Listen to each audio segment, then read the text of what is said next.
Noi abbiamo creato una squadra meravigliosa, di grande professionalità, non la terremo in panchina, se qualcuno ci chiede e troveremo il modo, noi la schiereremo in campo. Punta alla governabilità del dopovoto il movimento 10 volte meglio e lo fa apertamente senza preclusioni se la richiesta di sostegno venisse sia dal centrodestra come dal Partito Democratico come dal Movimento 5 Stelle.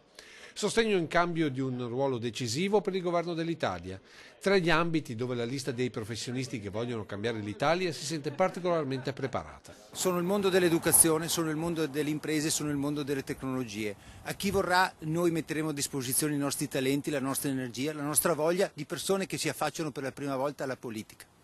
10 volte meglio continua la sua corsa, che si concluderà domenica con le elezioni per rinnovo di Camera e Senato. Un partito nuovo ma con competenze e soprattutto esperienza da mettere al servizio del Paese nei molteplici campi, come ad esempio in agricoltura.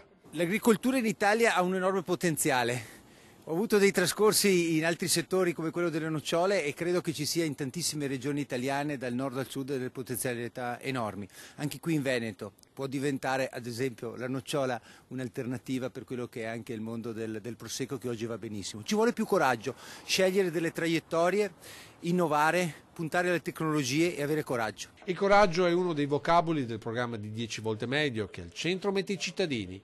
È proprio lavorando su educazione e sulle imprese che noi pensiamo di ridare un futuro all'Italia, un futuro 10 volte meglio. E tra gli obiettivi dei candidati uno riguarda la rivoluzione tasse. Le tasse vadano innanzitutto semplificate, nel senso di ridurre il numero di tasse.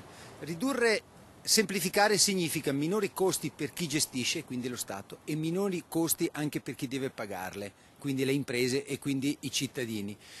Noi crediamo si possono abbassare le tasse attraverso una rimodulazione della spesa pubblica, attraverso un intervento di efficientamento. Idee e prospettive condivise con tanti elettori in questi giorni che chiudono la campagna elettorale e tra queste la prospettiva di un Veneto autonomo. Io ho votato a favore, è un'assunzione di responsabilità, nel senso che si chiede più capacità di spesa a fronte di progetti e progettualità migliori. In questo senso, avanti con l'autonomia.